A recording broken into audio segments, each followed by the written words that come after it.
Assalamualaikum warahmatullahi wabarakatuh. Baiklah, saya Agung Irianto dengan NIM 203200251 dari kelas MPI 5D. Kali ini saya akan memenuhi tugas dari Ibu Yuliana Apipa dengan MK Etika Manajemen. Baiklah, materi kita kali ini yaitu konflik dalam komunikasi organisasi. Langsung saja kita ke pengertiannya. Itu suatu konflik merupakan bentuk interaksi perbedaan berkepentingan, persepsi dan pilihan. Wujudnya berupa ketidaksetujuan kecil sampai ke perkelahian. Ada juga yaitu konflik sebagai suatu perbedaan pendapat di antara dua atau lebih anggota kelompok dan organisasi, yaitu muncul dari kenyataan bahwa mereka harus membagi sumber daya yang lengkap atau aktivitas kerja, dan mereka mempunyai status, tujuan, nilai ataupun pandangan yang berbeda, di mana masing-masing pihak berupaya untuk memenangkan kepentingan atau perbedaannya. Ada juga konflik dapat dirasakan atau diketahui, diekspresikan melalui perilaku komunikasi. Dan konflik dalam organisasi menurut Marx, konflik prodi atau konflik profesional konflik merupakan konflik yang terjadi di dalam diri setiap individu karena pertentangan antara apa yang menjadi harapan dan keinginan dengan apa yang dia hadapi atau dia peroleh. Yang kedua, konflik antar pribadi atau international konflik merupakan konflik yang terjadi antara individu satu dengan individu yang lain.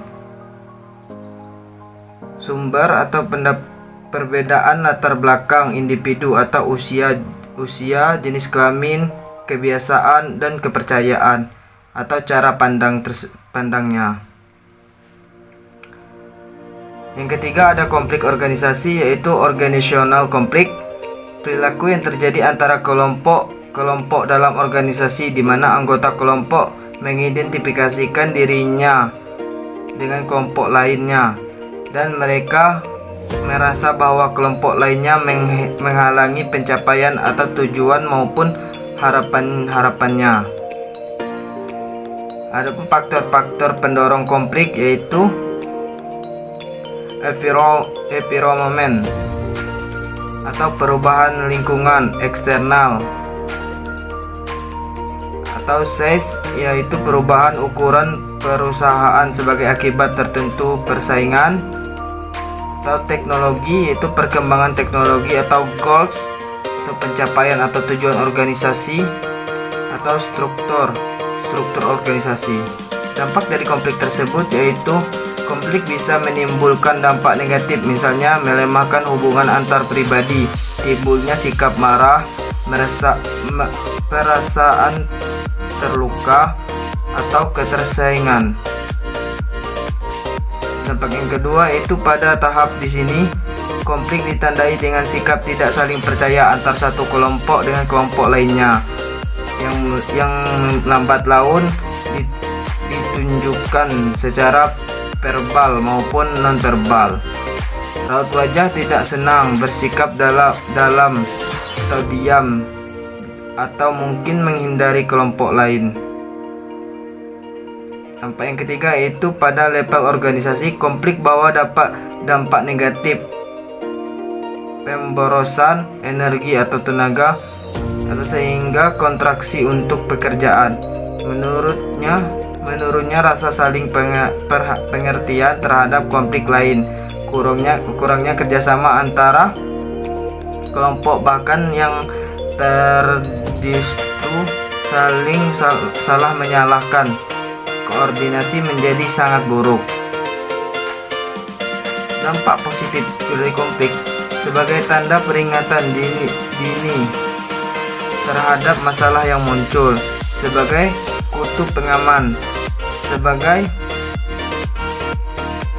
berdiskusi, menyaksikan masalah yang timbul, meningkatkan interaksi dan keterlibatan kelompok, dan menumbuhkan kreativitas,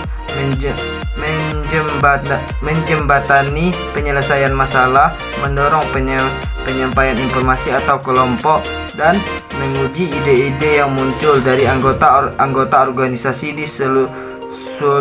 dan solusi yang ditawarkan atas permasalahan yang terjadi.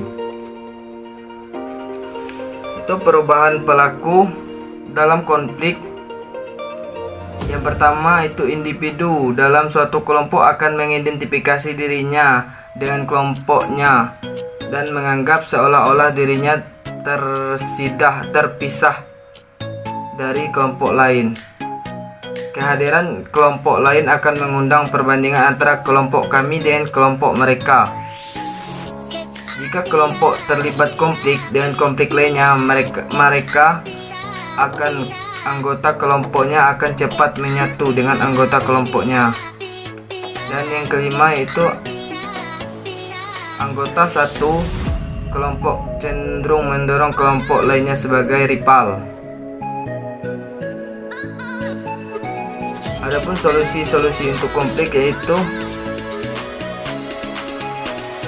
structural separation atau kelompok yang tidak suka bekerja sama yang berbeda dalam suatu bagian dipisahkan secara struktural. Yang kedua ada bureaucratic antanerity, bahwa ketika terjadi konflik, jika dibutuhkan otoritas pemimpin yang lebih tinggi dari organisasi menangani konflik antara kelompok dan kelompok level horizontal. Yang ketiga ada limited communication, mendorong upaya meningkatkan komunikasi antar setiap bagian. Komunikasi yang terus-menerus difokuskan dengan isu-isu utama organisasi, misalnya menyangkut tujuan yang dicapai.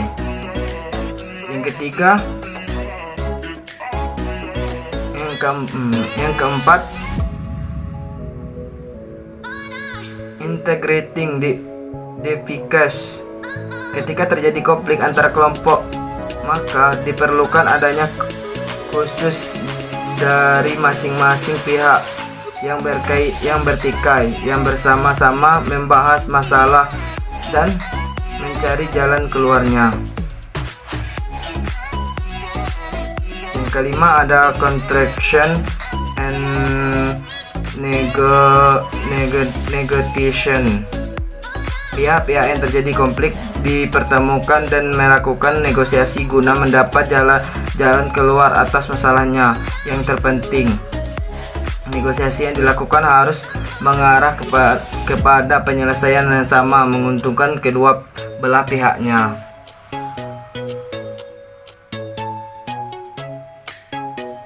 Baiklah, itulah materi yang dapat saya sampaikan mengenai konflik dalam komunikasi organisasi. Sekian dari saya. Wassalamualaikum warahmatullahi wabarakatuh.